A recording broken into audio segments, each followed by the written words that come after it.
Na aula de hoje nós vamos falar sobre os mecanismos, né, que levam os seres vivos à evolução, tá? Mas antes de debater esses mecanismos, vamos dar uma revisada rapidinho em genética, porque eu quero que vocês tenham bem fixado na cabeça o conceito de alelos, tá? Então, imagina que eu tenho aqui uma molécula, né, de DNA e eu quero que a gente vamos relembrar que no DNA ele contém vários trechos, né, que nós chamamos de genes. Então, os genes eles vão controlar, por exemplo, algumas características, né, como cor da pele, cor do olho, né, sua altura. Só como esse exemplozinho. Um gene ele é formado por um par de alelos. E aí, o que seriam esses alelos que eu quero tanto que vocês lembrem? Alelos são formas diferentes de um mesmo gene, tá? Então, vamos olhar aqui dentro do círculo aqui um exemplo para ficar bem claro. Então, olha só. Digamos que eu esteja analisando a cor do olho, né? E aí eu tenho um alelo que ele está relacionado à cor escura e eu tenho o meu outro alelo, ele está relacionado à cor clara, né? E aí esses alelos nós podemos representá-los por letras, né? E aí você vai lembrar daquela história de azão, azão, azinho, azinho, é exatamente isso.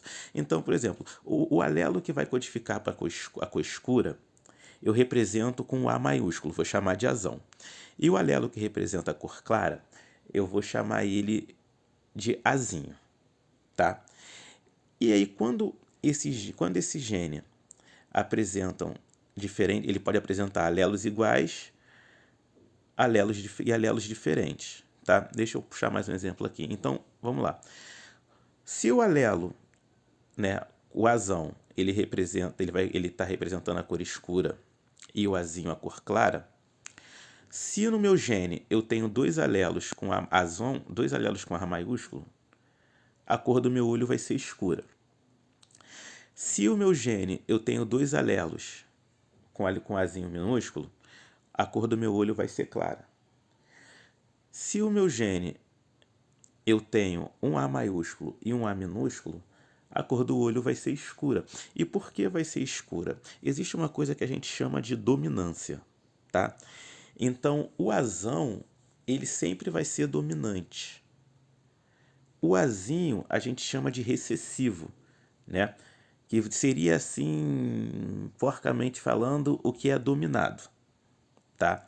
Então, toda vez que eu olhar dois alelos e eu tiver um azão e um azinho, a característica que vai ser ressaltada é aquela do alelo dominante. Por isso que nesse caso aqui, azão, azinho, é olho escuro, tá? E aí eu posso chamar atenção mais para uma nomenclaturazinha. Então, olha só, falei para vocês que o azão é dominante. Então, toda vez que eu tenho azão, azão, eu chamo esse indivíduo, né, esse gene, de homozigoto dominante. Por que homozigoto? Duas letras iguais. E por que dominante? Porque o A maiúsculo, o azão, é dominante. Quando eu tenho, olha só, dois alelos, azinho, azinho, também é homozigoto, porque são duas letras iguais, ó, dois As minúsculos, mas eu chamo de homozigoto recessivo, porque lembra que eu falei que o Azinho ele é recessivo? E quando eu tenho duas letrinhas diferentes, né, azão, azinho nesse caso, eu chamo de heterozigoto. Então vamos olhar de novo aqui. Olha só, o olho estão. Quando que o meu indivíduo pode ter olho escuro? Quando ele for homozigoto dominante, azão, azão, ou quando ele for heterozigoto, azão, azinho. Quando que esse meu indivíduo vai ter olho claro? Quando os dois alelos forem recessivos, azinho, azinho, tá? Com esse conceito de alelos na cabeça, né? E aí de novo, lembrando, alelos nada mais são do que diferentes formas para um mesmo gene, tá? E aí, eu posso falar o seguinte, um bom exemplo seria se para diferenciar gene de alelo, eu poderia dizer que pensa numa pizza. O gene seria a pizza. Os alelos seriam aquilo que vai me dizer qual é o recheio da pizza. Já vi esse exemplo também com sorvete. Gene seria um sorvete, né? E os alelos seriam o ingrediente que vai me dizer se esse sorvete vai ser, por exemplo, de chocolate ou de morango. Morango bem melhor, com certeza, né? Mas vamos lá. O nosso primeiro mecanismo evolutivo é a mutação, tá? E aí, mutação são, são alterações no DNA, tá? São pequenas alterações. E aí essas alterações, né, pode não acontecer nada, né? A gente vai ver isso bem melhor quando a gente for falar de ácidos nucleicos, mas pode não acontecer nada, pode causar morte, pode também produzir uma característica, né, que gere uma vantagem de sobrevivência para aquele indivíduo no ambiente, tá? Mas agora o que a gente tem que entender é que mutações são alterações que ocorrem, mutações pontuais que ocorrem no DNA do indivíduo, tá? E aí vamos pegar esse exemplo, olha só. Eu tenho aqui todos os besouros de cor clara, né? E se você olhar, agora que vocês sabem que são alelos, se você olhar os alelos desses besouros, eles são homozigotos recessivos, tudo azinho azinho. Vamos falar assim logo numa linguagem mais popular, tudo azinho azinho. Então, como é azinho azinho, todos eles têm a cor clara, tá? Então, naquela população, eu só tenho besouros de cor clara. E aí ocorre uma mutação em um desses alelos azinho. E esse alelo, ele agora passa a ser azão. O que vai acontecer? Com essa mutação ocorrendo, e um azinho se transformou em azão, né? E agora, o que apareceu aqui na minha população? Um novo indivíduo com a cor escura. Por quê? Nesse caso, o azão é um alelo relacionado à cor escura, tá? E aí, como o indivíduo ele tem dois alelos, azão, azinho, o azão é dominante, como a gente viu lá no exemplo, e aí esse indivíduo agora é um indivíduo de cor escura. Então, isso é uma mutação, tá? Ah, mas então, e aí? Essa mutação vai se espalhar? Depende, né? Se essa característica conferir para esse indivíduo, né, uma chance maior de sobreviver e deixar descendentes, pode ser que mais para frente essa nova característica se fixe ali naquela população, tá? Lembra da seleção natural. Mas a princípio a gente não está tratando de seleção natural, a gente só está tratando de mutação, tudo bem? O segundo mecanismo que a gente vai falar são os acasalamentos direcionados, tá? Ou também você pode ver na literatura sendo chamado de acasalamentos não aleatórios. Lembra daquelas novelas de época, quando os pais escolhiam com quem a menina iria se casar, né? Isso é uma espécie de acasalamento direcionado, tá? Mas vamos ver aqui, a gente tem dois tipos, o seletivo e o não seletivo. O que seria o acasalamento seletivo? Né? Quando os indivíduos daquela população, eles têm preferência em acasalar com indivíduos que tenham o mesmo genótipo ou o mesmo fenótipo. Então, por exemplo, aqui, vamos olhar. Eu tenho o besouro de cor escura, nesse caso aqui, prefere acasalar com besouros de cor escura. Já os besouros de cor clara preferem acasalar com besouros de cor clara. Tá? Então, isso é um acasalamento seletivo, né? Porque eles sempre preferem acasalar com indivíduos semelhantes. Tá? E já o não seletivo, esses indivíduos preferem acasalar com outros de genótipos ou fenótipos diferentes. Então aqui eu tenho, né, um besouro de cor escura que prefere acasalar com besouros de cor clara, né? Qualquer semelhança com palmitagem é mera coincidência, mas não vamos debater esse assunto.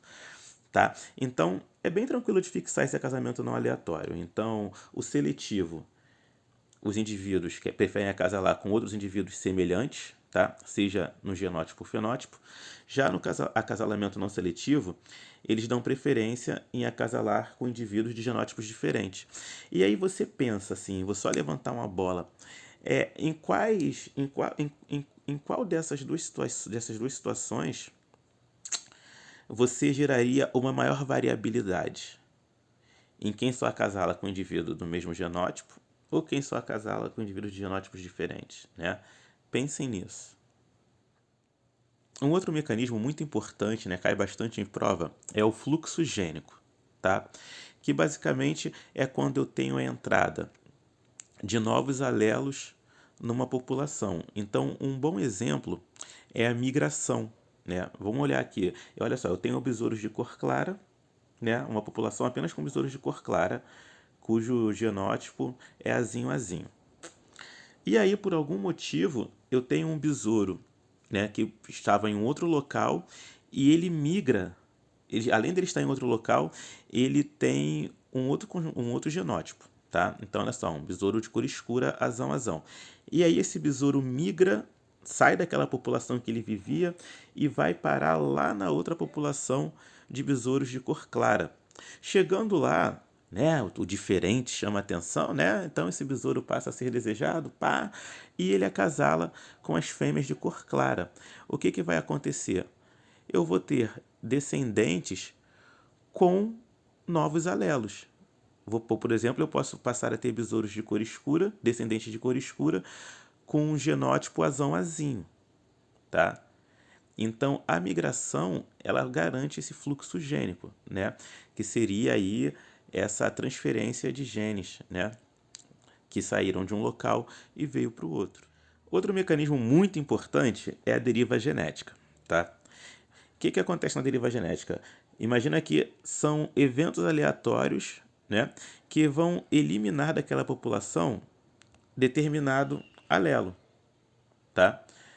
Vamos para o exemplo que vai ficar mais tranquilo. Olha só, vou cair aqui para a esquerda comigo. Eu tenho nessa população besouros de cor clara e cor escura, né? E aí a gente já aprendeu, né, já falamos anteriormente, que os alelos azinho-azinho, eles vão dar a característica cor clara para esses besouros. Azão-azão e azão-azinho vão dar a característica cor escura. Imagina que aconteceu algum evento e todos os alelos azão foram eliminados dessa população. Né? Todos os indivíduos que tinham alelo azão, todos os indivíduos que tinham cor escura foram eliminados. E aí essa população agora só ficou com besouros de cor clara. O que eu vou esperar da descendência? Que eu passe a ter apenas indivíduos de cor clara na próxima geração. Porque os indivíduos de cor escura que poderiam contribuir com o alelo azão para a cor escura foram eliminados, tá? Então, pensa sempre assim, na deriva genética são eventos aleatórios que vão eliminar uma determinada característica daquela população. E isso, consequentemente, faz com que eu tenha apenas uma determinada característica sobrando na minha descendência. Ah, mas que tipo de evento aleatório são esse? Eu adoro essa imagem aqui. Pode ser simplesmente você pisando, né, nos indivíduos daquela população. Então aqui, sei lá, isso aqui são besouros também, mas, né? Olha só, eu tenho besouros de cor amarela e verde, amarelo não, marrom e verde, né? E aí aqueles besouros de cor verde são eliminados, né? Te chamou mais atenção, você tá ali maldosão andando numa pracinha, né? E aí você viu vários besouros ali. E aí aquele besouro marrom tava meio não chamou tanto sua atenção porque a cor parecida com a cor do solo, mas o verde, né, tava ali contrastando. Aí você super malvada, vou pisar nessa porra mesmo. Aí foi lá e pisou neles. Quem que sobrou? Agora, só os besouros de cor marrom. Então o que eu espero da próxima descendência? Que a maior parte dos besouros sejam marrons, que a quantidade de besouros marrons aumentem. Por quê? Porque você, malvadinho, acabou com os de cor verde. E para fechar nossos mecanismos, né, a seleção natural que a gente já falou, refalou, falou de novo, mas nunca é demais, né? Então já vou direto para o exemplo, não vou nem ficar definindo, tá? Mas olha só, um exemplo vale mais do que 1000 palavras. Então eu tenho besouros de cor clara, né? E besouros de cor escura. E aí imagina que esses besouros estão numa rocha escura, né? E aí quem se alimenta desses besouros são os pássaros. Então imagina, você tem um pássaro voando, quando ele olha para baixo, quem que ele vai enxergar melhor? Os besouros de cor clara ou de cor escura? Lembrando que o fundo daqui a rocha é escura. Com certeza os de cor clara, né? E aí o que esse pássaro vai fazer? Quem que ele vai preferir comer? Quem ele está enxergando, pô. Então a tendência é que a frequência de indivíduos de cor clara diminua, porque eles vão ser os mais comidos, né? E aí com os indivíduos de cor de cor clara, desculpa, diminuindo, quem vai sobreviver mais e gerar mais descendentes? O de cor escura. Então, o que a gente vai esperar da próxima geração é que se tenha muito mais besouros da cor escura do que de cor clara, tá? E aí, isso é a seleção natural atuando na prática, né? Esses besouros de cor escura possuem uma característica, que é a cor escura, que naquele ambiente ali sobre que ele vive, confere a ele uma vantagem, né? Porque ele consegue ser menos visto, então os pássaros comem muito menos eles conseguem sobreviver mais e gerar mais descendentes. E aí lembrando que não se criam adaptações para sobreviver no ambiente.